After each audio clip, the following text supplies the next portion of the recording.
The 1995 K2 disaster was caused by one of the worst storms in the mountain's history. 7 climbers ended up losing their lives. Peter Hillary, a survivor of the storm, describes it best. What would it have been like up there? Imagine yourself in a large commercial freezer. It's minus 40 degrees. There's a 747 engine at one end of the freezer, blasting freezing air at you at 300, perhaps 400 kilometers per hour. Tilt the entire freezer on a 50-degree angle so that you are clawing with your ice axes and the crampons on your boots to secure purchase. Bear in mind that over 8,000 meters there is less than 1/3 the amount of oxygen in the air as at sea level, and your lungs are heavy with a wild rate of hyperventilation that is only sufficient to enable you to move at a snail's pace. Your circulation is impaired by the acclimatization process, and the cold is eating into your toes and fingertips. Now turn off the lights. That is what it is like on K2.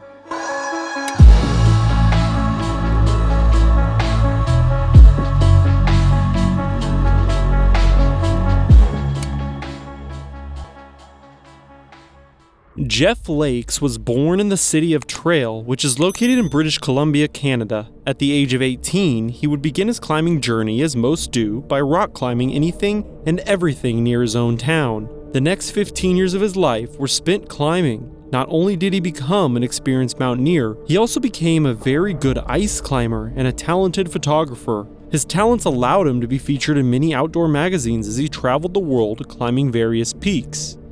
Jeff was overall very well liked in the community and was often seen giving lessons to kids in his free time. He is described as a thin man with a full head of hair, a mustache, and a smirk that seemed to be frozen onto his face.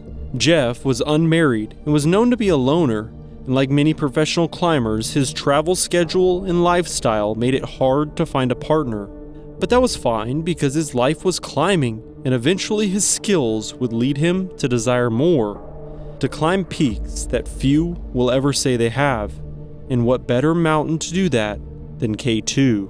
In 1993, Jeff joined a Dutch expedition that would travel to Pakistan and reach K2. However, this expedition was unsuccessful due to constant storms on the peak, but that did not deter Jeff in the slightest. In 1995, an opportunity arose again for him to be a part of a New Zealand team attempting to climb K2. At the time, there were already multiple expeditions stationed on the mountain, desperate to get their own shot at making history. Most notably, British mountaineer Alison Hargreaves, American climber Rob Slater, and many others. Unfortunately, the month of July did not provide a timing window to climb the mountain, as the weather was consistently poor. Jeff and company were desperately waiting, hoping that there would be a window in August. Otherwise, he would end up going back home without an attempt. The start of August brought calmer weather, and thus progress had begun to be made on the mountain. Different expeditions would climb up to the various camps, securing lines and gear. The American expedition that featured Alison Hargreaves started their climb on August 6th, and would be prepared for a summit push by August 9th. Jeff, the New Zealand expedition, and a Spanish expedition were all following close behind on their own routes. The Spanish expedition would actually establish Camp 4 at 7,950 meters, or 26,082 feet. It was at this location that Alison and Rob Slater would find the Spaniards. They would also be joined by Jeff Lake and 2 other climbers of the New Zealand expedition. All of them agreed that they would attempt to reach the summit together early the next morning. Once each individual had their share of conversations, the different expeditions separated for the night to go to their own camps and rest. The next morning, August 13th, 4 members of the Spanish expedition, Lorenzo Ortiz, Javier Olivar, Javier Escartin, and Jose Garces, left for the summit, assuming that the other mountaineers would catch up to them. An hour later, at 1 a.m., Slater, Hargreaves, and a New Zealander climber named Bruce Grant would pass the Spaniards' campsite and eventually catch up to the group. They passed Jose on the way up, as he could not climb further due to his feet deteriorating. Back at camp, Jeff and a fellow companion, Peter Hillary, did not seem to be in a rush. In fact, they actually took their time climbing K2. The pair did not start the summit push until about 9 a.m., although Peter really had no intention of climbing past the bottleneck.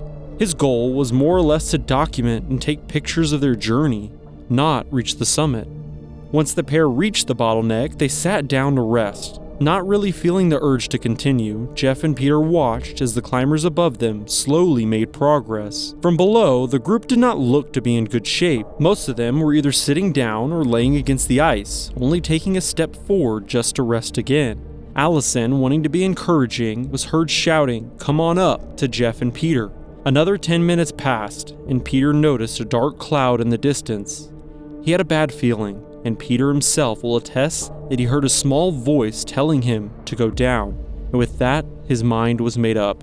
He communicated his intentions to Jeff, but honestly, Jeff wanted to wait a little bit longer before making his decision. Peter handed Jeff his radio, wished him luck, and started to descend, not knowing this would be the last time that he saw Jeff alive. Jeff would ultimately decide to go for the summit. As he began to traverse the bottleneck, unknown to those on the peak, warm, moist air was traveling up from the valley floor from the south side of the peak, about to collide with an anticyclone, which meant that there would be large-scale circulation of air that would lead to unimaginable wind strength about to hit the mountain. In short, a massive and deadly storm was coming fast. Peter, descending the mountain, was the first to be hit. The storm was so strong, it literally lifted Peter off the ground and flung him against some rocks. He would spend the next 2 hours battling the conditions in an attempt to save his own life. Jeff reached the summit around the time the storm hit Peter, which was about 6 p.m. Jeff could tell that something was wrong below him, but he was too high up on the mountain for the winds to reach him, although his mind began to drift towards the 6 climbers he passed to reach the summit, as they had started their descent hours ago. Despite the troubling thoughts, it was hard not to appreciate the beauty of K2 from where Jeff stood. He felt on top of the world, but like all that summit a peak, Jeff knew that his journey was only halfway over.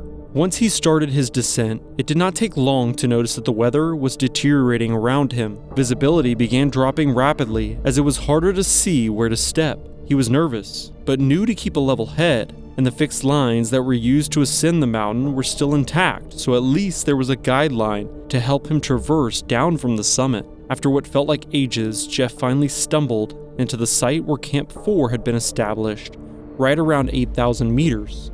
He almost walked right by the location, but stopped himself and took a closer look around. What he saw terrified him. The campsite was no longer there. It had been destroyed by an avalanche, and to make matters worse, the sun was setting on the horizon, meaning Jeff would be surrounded by darkness in just a few minutes. A quick but potentially life-altering decision had to be made: to continue the descent in darkness, or to settle in for the night with whatever shelter he could find. Jeff decided that he would take his chances and stay put. He managed to make a small makeshift tent with the supplies he had left, but it did not provide much shelter from the conditions. The hours went painfully slow, and to Jeff, it was like watching paint dry as he sat there alone, unable to sleep, his mind wondering what happened to the other climbers that also had descended from the summit. Suddenly there was a loud and terrible roar as the mountain groaned, warning those on its slopes. Snow began to fall on Jeff when all of a sudden, he was completely buried. He had enough room to maneuver and began digging himself out of the snow, cursing at the mountain. He had been struck by an avalanche. Once he was free, Jeff gathered himself and assessed the gear he had left. Unfortunately, the avalanche caused him to lose his ice axe and crampons, which put him in a difficult situation. He couldn't believe his luck. Here he was, 8,000 meters on K2, now without the proper gear to climb a small mountain, let alone the Savage Mountain. Given the situation, he knew he was in trouble, but at the same time tried not to think about it too much. His mind began to settle on just one thought: survive. The night had mostly passed at this point, and Jeff could not sleep, so he did the only thing he could: descend the mountain. Camps 3 and 2 were thousands of meters below him, and the progress was slow. The weather was not as violent when the storm first hit, but the wind was still not calm. As Jeff climbed, it was hard not to feel hopeless. He was upset with himself for not securing his crampons better, and he couldn't shake the thought of Hargreaves or the others. But ultimately, Jeff stayed disciplined. He refused to accept defeat and was determined to make it back to Camp 2. All day he climbed, fighting against his negative thoughts, until he finally reached Camp 2 towards the end of the day. Jeff called out for help as he had no strength left, and just as he collapsed on the ground, the zipper on a tent could be heard as the figure of a man stepped out. The men stationed at Camp 2 couldn't believe it. They thought everyone had died in the avalanche and did not see how Jeff could have survived the wind speeds up to 180 miles per hour. It just didn't make sense. Yet there he was. Jeff was close to death, but in the moment, he never felt more alive. He cried tears of joy and could be heard saying how happy he was that he successfully summited K2 and returned. It was his goal and a pinnacle moment in his life that would define what he thought of himself. Deep down, he knew he had done it. He did not regret his decision, knowing that something extraordinary was just accomplished. Once Jeff was comfortable, all the men fell asleep for the night. It did not take long for the good mood at camp to shift, as Jeff would never wake up from his slumber. He slipped into the void shortly after falling asleep. It was noted to have been caused from a mixture of things: exhaustion, heart failure due to altitude-thickened blood, and just his overall condition having to fight the storm. He quite literally used every ounce of strength in his body. I know the story does not end on a positive note, but the 1995 K2 disaster was a brutal event that took the lives of 7 mountaineers. The storm was so powerful that the climbers not with Jeff were quite literally thrown off the mountain. Although I have to acknowledge the fight Jeff had in him.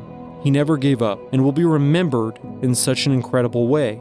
He did not have a wife or kids, did not really have many hobbies, but what he did have, he gave everything for: climbing. And you have to respect that.